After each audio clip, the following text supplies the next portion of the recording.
नमस्कार जय जगन्नाथ आपण मानक स्वागत करी ए सुंदर आध्यात्मिक कार्यक्रम वेद वेदर आवश्यकता कौन संसार पाई ऋग्वेद रे आमर कथा थिला जे जीव परम माया ये तीन तत्व को आम न बुझिला पर्यंत आम ये संसार कौन प्रकार ज्ञान पाइने बोली जानिबा जीव किए से ना जीव होचे आमे ये जीव गोटे साधारण रूप नहीं कि गोटे साधारण गोटे लाइट माने कहती आमर जो चुट्टी अच्छी तार अग्रभाग रु 100 लक्ष थर ताकू जदि पीस पीस करा जाए से आउरी क्षुद्र रु अति क्षुद्र अणु परमाणु सहित समान महाप्रभु से जीव को आम भितर प्रदान करिसेंती आम भितर एतिपई प्रदान करिसेंती जारे जीव जेतेबेले थिलु मो पाखरे सेतेबेले यही जगार रही किंतु बहुत कष्ट मुझे छाड़ी गोटे थर उद्धार पाइबा मत पाइबा हूँ जीवर सर्वप्रथम लक्षण भगवान से आमको जीव करके छाड़ी जीव भितर अनेक जीव अच्छा कुकुर मांकड़ छेली मेढ़ा केते प्रकार जीव 184 जोनि भितर आमको मनीष जन्म देइछन्ति मानुष जन्म अनमोल रे मिट्टी में ना घोल रे अब तो मिला है फिर ना मिलेगा फिर कभी नहीं रे मनीष जन्मटा हूँ एमती एक दुर्लभ संपद मनीष जन्म रे जदि आमे भगवत प्राप्ति नहेले आम वेद अनुसार जदि आमे भगवत प्राप्ति नहेले से पर्यंत आमे ज्ञान कांड रे कौन प्रकार लाभ अर्जन करिने आसी बहुत किसी आसी आम जीवन में आम सब पाइचे सब किसी सब बड़ पोस्ट रे बसे सब करिचे किंतु शेष रे जदि आमे भगवत प्राप्ति न होइचे हमर कोन हला गोटे जे धर्म गोटे जे अर्थ गोटे जे काम आ गोटे जे मोक्ष ये चारिटा विभाजन करा आम धर्म रे गोटे जो धर्म माने आमे सांसारिक धर्म गोटे अच्छी आ गोटे आध्यात्मिक धर्म अच्छी सांसारिक धर्म जो आमे पालन करूचे ये सांसारिक धर्मटा कौन ना आम पिला आमर कौन कर्तव्य आम बापा हिसाब से कौन करवा उचित आम स्त्री आमर कौन कर्तव्य आम स्त्री आमर कर्तव्य कौन आम से कर्म जदि आम ठीक से करें आम धर्म को आम पालन कले आम पुत्र होइचे आम बापा माँ प्रति आमर कौन सेवा भाव दरकार से कथाटा भी जदि आम करें पुत्र नामक नरकरू आम उद्धार करें सी आम पुत्र हिसाब से आम धर्म पालन कले ये है सांसारिक संसार भितर रहिबार ये हूँ सांसारिक लोकाचार धर्म ये लोकाचार धर्म को सत्य बोली कह जाए ना कारण आम एमती भी देखला बेलू आम जो दिन आखि मुझीद सब असत्य हो तेणुक मूल धर्म कौन ना मूल धर्म हूँ आध्यात्मिक धर्म मूल धर्म एपाई ना आम हूँ आत्मा सदृश आम हूँ जीव आमर इष्ट हूँ परम मोर बापा माँ होती जगन्नाथ त्वमेव माता च पिता त्वमेव बंधु च सखा त्वमेव विद्या द्रविणम त्वमेव सर्वम मम देव देव जो दिन आमे तांको सर्वस्व बोली भाबिबा सही दिन आमे जीव तत्व रे उन्नति कले बोली जानिबा कारण आमे तांको जे पर्यंत सर्वस्व बोली न भाबिचे मो प्रभु अछंती मो घरे भी मो बापा माँ अच्छा मो बाबा सी किंतु मो घरे भी बाबा अच्छा मो भाई सी किंतु मो घरे भी गोटे भाई अच्छे आम जो दो आड़िया भाव आसूरी से भगवान आमको आपणिया साहस करूना कारण नियम रे से बंधा से नियम निजे स्थापना करते बड़ भक्त होता है से टिके भी मोहरे रही जाई थाए ताहले सी आउ संसार को छाड़िकी पाखक जापर ना जेमती आपण मैंने जानी जहाँ ना आमर भारत वर्ष वर्णना करा जाइछि भारत नाम दि जाइछि राजा भरत दिने सन्यासी होते सन्यासी होगी मोहरे पड़ जाते गोटे साधारण हरिण छुआर हरिण रे दौड़ुचे बाघ गोड़ बाघ गोड़िया भितर से हरिण छुआटी गर्भाश्रय अवस्था थिला से माँ भय गर्भपात हो जाइछन्ति गर्भ जंत्रणा सही न पारि सेठी जन्म दे देइछन्ति अच्छा से छुआटी को किए पाइले ना भरत जी महाराज जो सन्यास धारण करते से पाइले कि से दिन एमती सेवा करें एमती सेवा एते मोहरे पड़गले शेष से कौन है ना पुनर्बार से मोह रूपी माया पड़िकी कौन है ना पुनर्बार से गोटे हरिण छुआ हो जन्म हेले से हरिण छुआ जन्म हेले सत कि जेहेतु महापुरुष थे जेहेतु पूर्व अर्जित कर्म फल भल थिला सेति भगवान पूर्व जन्मर कथाड़ाक सब मानस पटल थिला सेथिपाई से जानी पारिले जारे हरिण जन्म पाइबार कारण होउची मु भगवान को छाड़ी हरिण पछरे पड़ी गली आसीथली सन्यासी होगी किंतु करिली कौन हरिण छुआर सेवा मो प्रभु सेवा छाड़ी देबारु मते एड़ बड़ दंड मिली पुनर्बार से हरिण जोनि रे रहीकि भगवान को स्तुति कले भगवान को प्रार्थना कले भगवान दया कले कारण भक्त उपर भगवान सब बेले दया करिथांती कोमल चित्त अति दीन दयाला कारण बिनु रघुनाथ कृपाला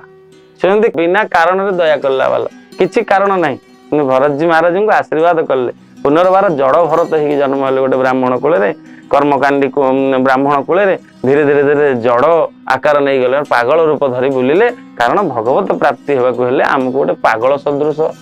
गोटे संसार भितर अभिनय करिया पड़िबो नल ये संसार रूपी माया हमको ग्रास करिबो सेई माया ये जो माया हमको लागी काम क्रोध मद लोभ सब नाथ नरक के पंत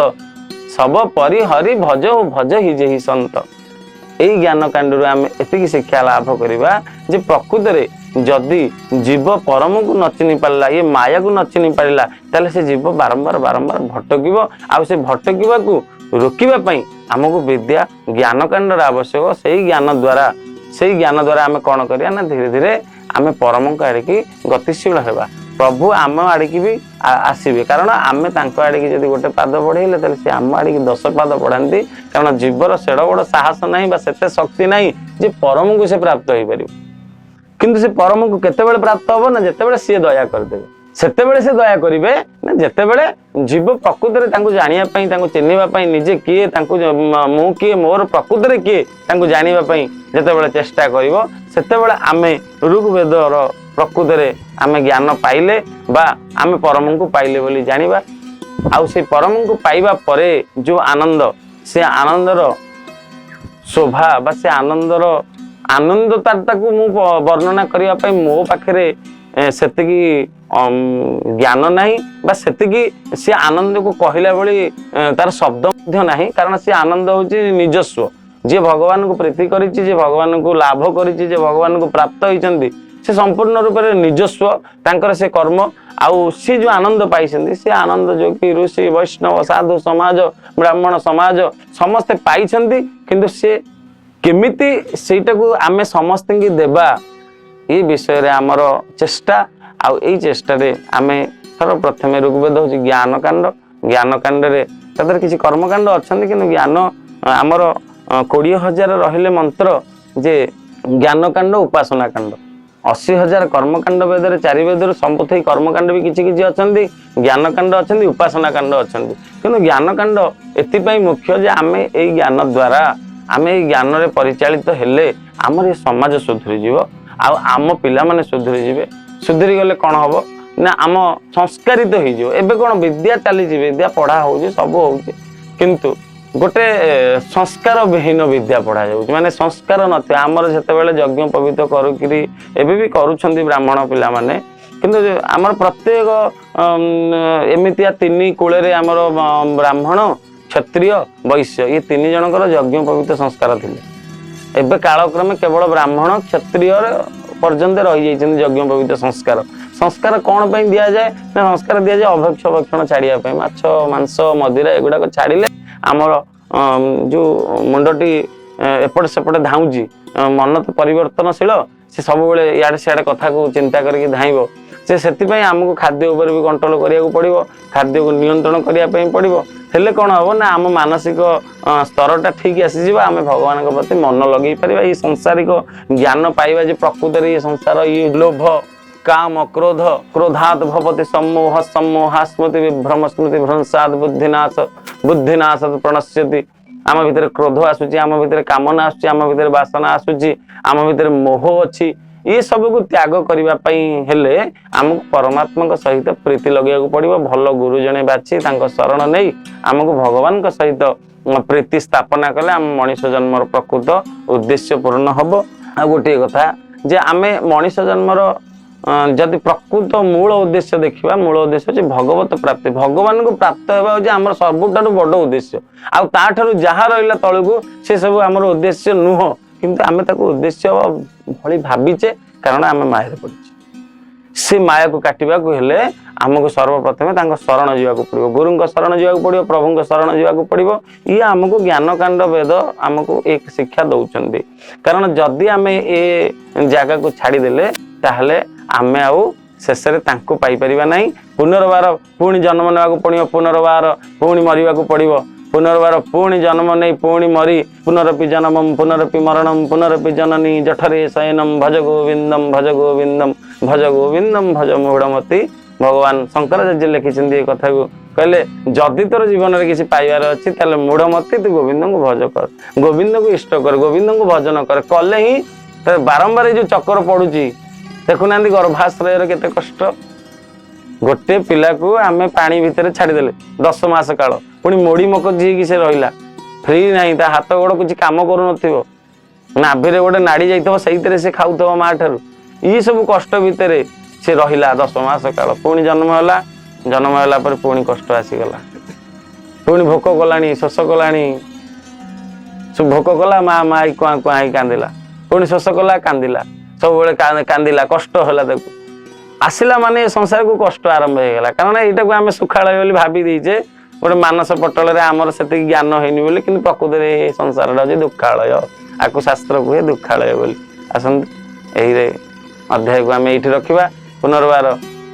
आउ गोटे अध्याय आमको यही आध्यात्मिक चैनल आपण मैंने देखिए आ सुंदर भाव में आपण को आउरी एक सुंदर कथा आउरी एक वेदर सुंदर टपिक आपन को कह जय जगन्नाथ।